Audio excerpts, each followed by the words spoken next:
Alright, so for this round, right, I'm going first because, my protagonist, I think, is just like, not perfect, but very close to there, right?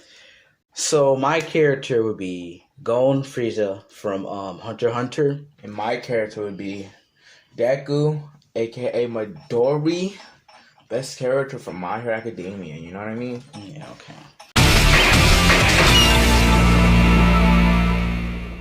So how we're gonna analyze like who did better in fighting is like the fights they've been in, right? Yeah.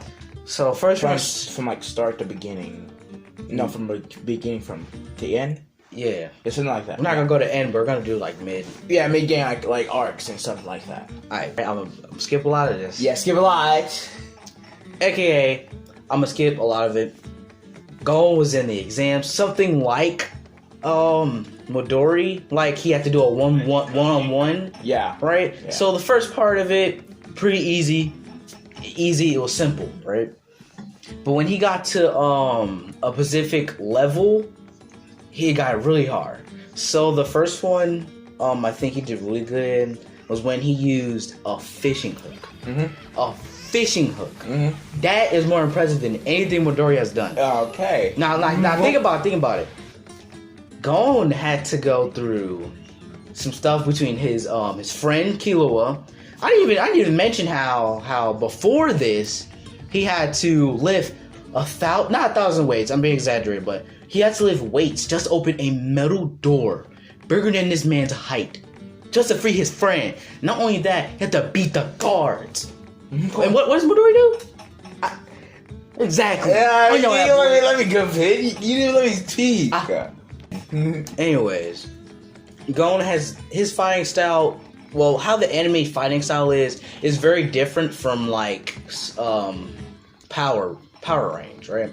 So it's like Retsu, Nen, Zetsu. It's a lot, but how Gon fights is very unusual, especially in that arc because he used a whole fishing hook to defeat 3 of his opponents. It's a fishing hook. Hey, it's a fishing hook. But you don't have to keep saying that's the thing, man. It's his weapon. You know how long?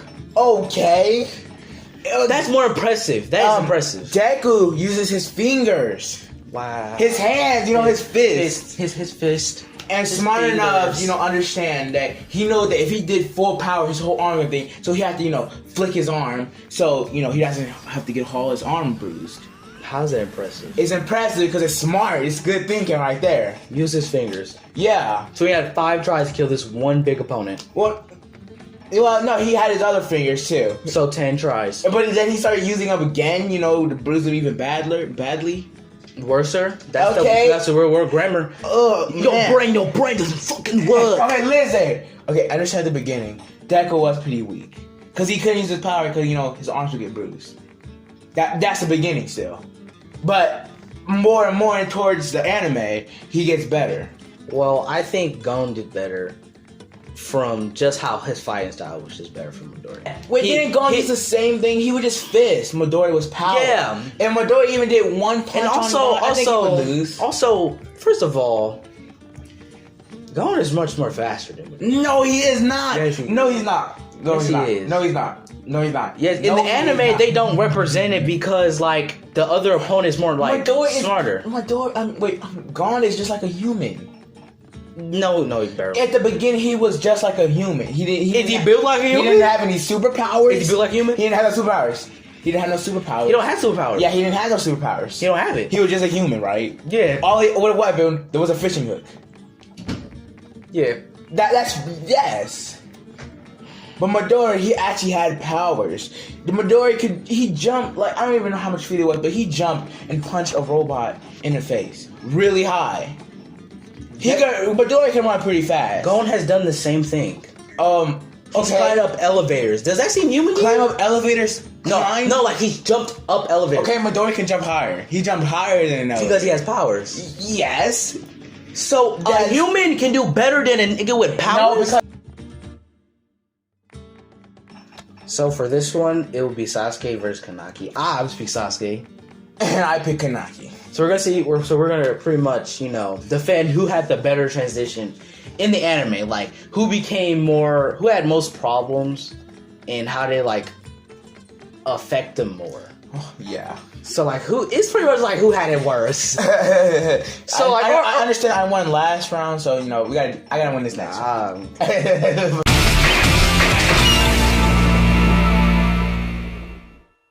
so I gotta win this next round. So you want to start this time, or do you want me to start? I'll start. The Eagle start. So I think Kaneki had the bad transition because you can actually see the transition. You know what I mean? Like you can see that once he was tortured, you can see him go to a baby mode to a badass mode. And he fucked up the person that tortured him, and he went on his life like that. Rather than Sasuke, he was driven by I want to kill my brother or something like that and revenge my clan. Actually, and he was just that was his first change. That was when he was training with the other guy with the mask, Kakashi was training with him, and he had like the black thing on him. Talking about the curse mark? Yes. On his head? Yes. He didn't have it on his head. Yes. It's on his neck. Okay, whatever. But the thing about that is that before even that, Itachi was still alive. He knew his brother was still alive. Yeah, I know. His whole clan. I can't stress this much. His whole clan was wiped out by one nigga. And what happened? What happened when he came, on a good day? Good day at school. They were playing on the playground, had his lunch, went home, tried to chill. And what's the first thing he see when he come back home? This nigga Itachi standing on a electric line post. He didn't see him. Posted up. Yes, he did. He had a glance at him. A glance. Yes, and then when he walking home, guess what's on the floor? His parents. His parents, right? His what? His parents. But think of that. I want you to think really well, though. Kaneki went to like episodes of torture, though. Then had nails peeled off of his foot. Had scratches. He had the centipede crawl up on him. And that's also Sasuke because he let this go on for days. I don't remember why, but I just because he said if I'm good, something good would happen. I don't remember right.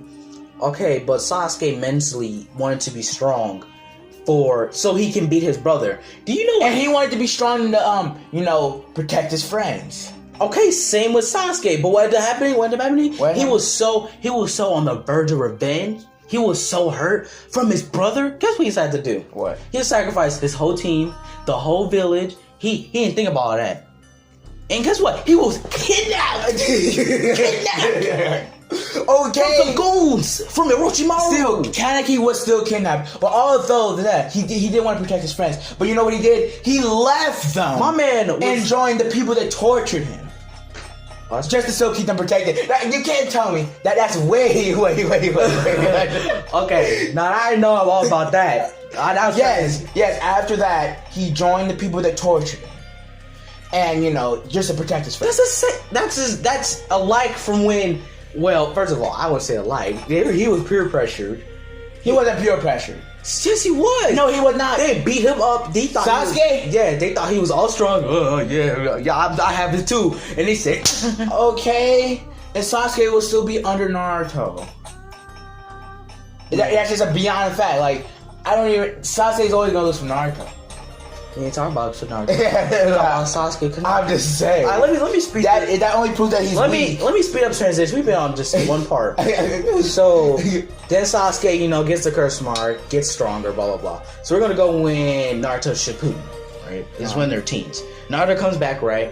Naruto and Sakura get a new team because Kakashi, I think somehow with Kakashi, gets a new Anbu. Yamato gets recruited with another. I don't think he's Anbu, but Sai.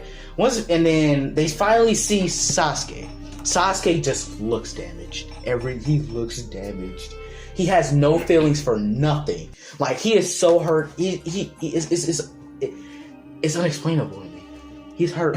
He hurt. He can't see his brother. He's on the verge of killing his brother. It's crazy. Then during the Kazekage arc, he ends up killing the person that stole his eyes, his clan's eyes. And Danzo just shows it off as if it's his. And what's happening? He finally kills him. And also kills Naruto. Almost kills Naruto. Okay. Not only that, he had to kill his brother. It's almost so. He had to kill his brother. Well, okay. You know how sad that would be? That is nothing. Killing his brother? That's not nothing, bro. That's nothing, really. He had to kill his brother to prove that he was strong, practically. Practically? Yeah, practically. Why would he kill? Okay, I don't care. Just to prove he was strong. Even Itachi thought, oh my god, he's really strong now. But he probably would have still killed him anyway, because he would have killed him immediately. But he was impressed by his own brother. What happened? Kunai in the back of his head. Not for real, but killed him. Literally. So, what's your rebuttal? Okay, I'm gonna explain it, but I'm a little bit hazy with the details though. But you know, Sounds like he joins a group, he goes attacks other ghouls and everything. What? Like, it's okay. I don't remember having it because you know, after season 1, all the other seasons were pretty bad. Okay. So it's really hazy to think of it because everything just happened. I think you need a recap for this video. Recap. All I know is that he joined the enemy's team, and then I think he joined another one. He started attacking bad ghouls, and soon he joined back to his, original people. I think they had like a ghoul war.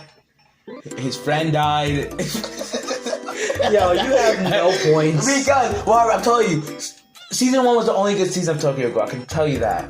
I think in conclusion for Sasuke is that he's been through a lot, but, even from like I can tell you that Kaneki had a lot of transitions because it was painful, Okay, and Sasuke did too. He went to black hair to white hair to both hair to back to white hair and to both hair again.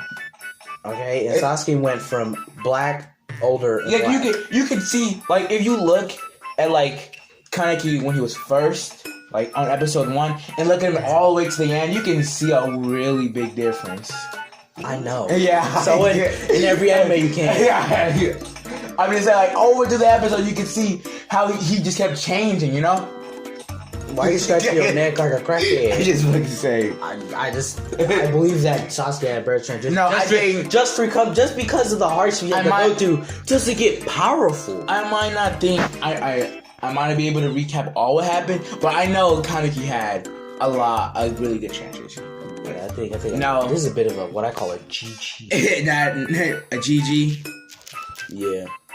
But in conclusion, for this category, I don't know. I think it was a good mashup because they both had hardships in the anime. Yeah, they both had hardships. They both had to go through some stuff. But I think at the start, they immediately put that Sasuke was the hardest person in the anime that had to go through most of the stuff. Not excluding Naruto.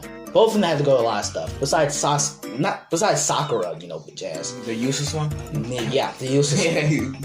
The pink pussy. Not pink blossom, no. Every season has trouble, you know what she calls? Naruto!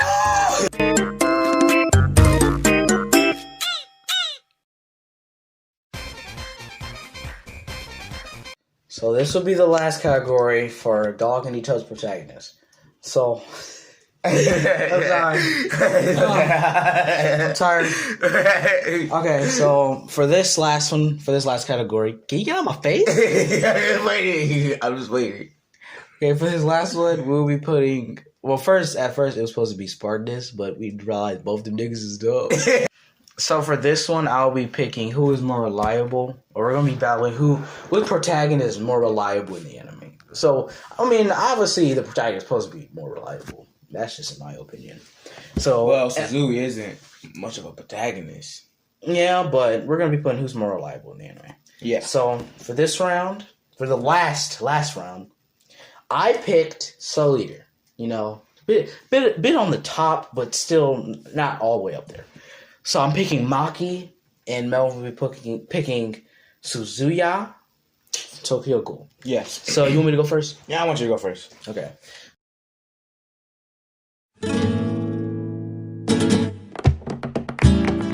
Oh, we're doing a great job fighting this really big guy. I think he was built like a mosquito, midget mosquito, right? And while they were beating him up, they were easy, fighting him, beating him up. Oh, yeah, they connected each other's souls, something like that. Yeah, they connected their souls all together because of soul. And Maki was also, without Soul, of Maki having Soul, they would have never been able to defeat that enemy.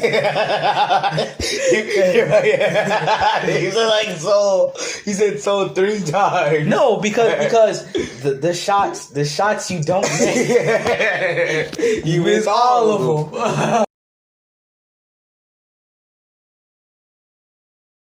So they just like could have got. But without friends, she's useless, right? I said reliable. Yeah, that means she's reliable. People need her, right? Okay, but without Soul, they would have pretty much lost. Yeah. And who was with Soul? Maki. Yeah. So without Soul, without Soul, she's useless, right? They need each other. Yeah, they need each other. It's a weapon person. I know. So how is she reliable without Soul? She is not. Like a pyramid, my lineage lit and it's serious. Bring the beat life like Jorno. Young gang star flip the kill switch. Jojo, pose, pose, pose. Jojo, pose, pose, pose.